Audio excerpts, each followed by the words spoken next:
Untuk selanjutnya kita, buat video atau VT untuk keluhan klamidia. Nah, klamidia sama seperti gonor ya, sifilis sama seperti herpes ya, hampir mirip sama.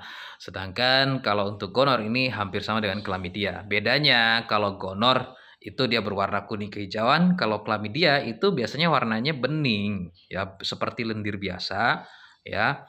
Cuman dia keluarnya cara keluarnya itu kalau kan mestinya harus disengaja ya. Kita berfantasi dan lain-lain kemudian keluar. Nah, ini enggak berfantasi apapun, ternyata keluar ya cairan seperti lendir keluar yang awalnya bening, tapi jika terus dibiarkan ya dia akan nampak seperti pucet di bagian apa di bagian kepala kemaluannya kalau untuk pada laki-laki ya biasanya.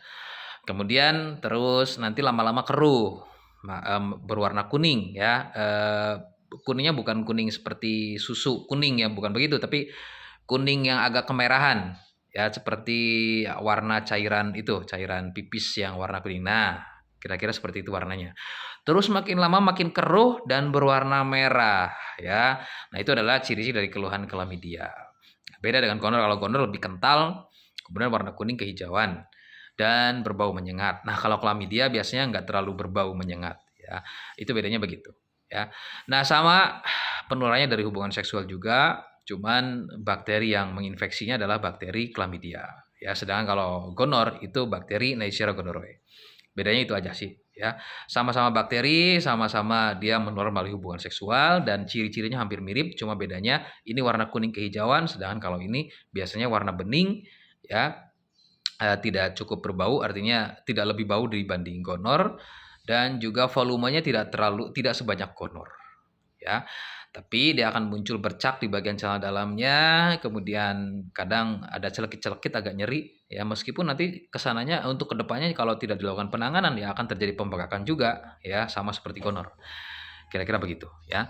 Nah, untuk produknya yang dikonsumsi, mohon maaf, yang dikonsumsi itu pun sama, yaitu adalah Sentirum dan juga Cordypen. Ini produknya. Nah, izin BPOM sudah ada, Dinas Kesehatan ada, bahkan halalnya dari MUI juga sudah ada. Nah, ini merupakan tergolong IMS, infeksi menular seksual, yang artinya dia menular melalui hubungan seksual. Jadi kalau riwayatnya sebelumnya gonta-ganti pasangan, berarti udah bener nih, itu adalah keluhan klamidia. Nah, untuk produknya bisa dibeli di TikToknya Admin Denatur Indonesia, harganya 335.000. Tapi kalau belinya langsung ke saya dengan cara TF ya, itu harganya 295.000. Kenapa kalau di TikTok lebih mahal? Karena si TikToknya mungkin butuh dibayar juga ya. Jadi harganya lebih up atau lebih naik. Nah, kalau ke saya belinya mesti TF atau COD bisa lah, cuman biar adil ya, biar adil, untuk ongkos kirim paling enggak saya butuh untuk ongkos kirimnya itu beli dulu atau di TF dulu ya.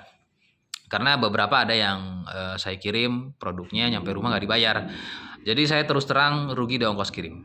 Itu aja ya. Gabung live di TikToknya Admin Denatur Indonesia atau silakan bisa cek profil, DM ya, bisa DM atau cek profil saya, di situ ada nomor kontak ya, WA-nya. Jadi silakan kalau misalnya mau konsultasi, via tersebut. Terima kasih. Assalamualaikum warahmatullahi wabarakatuh.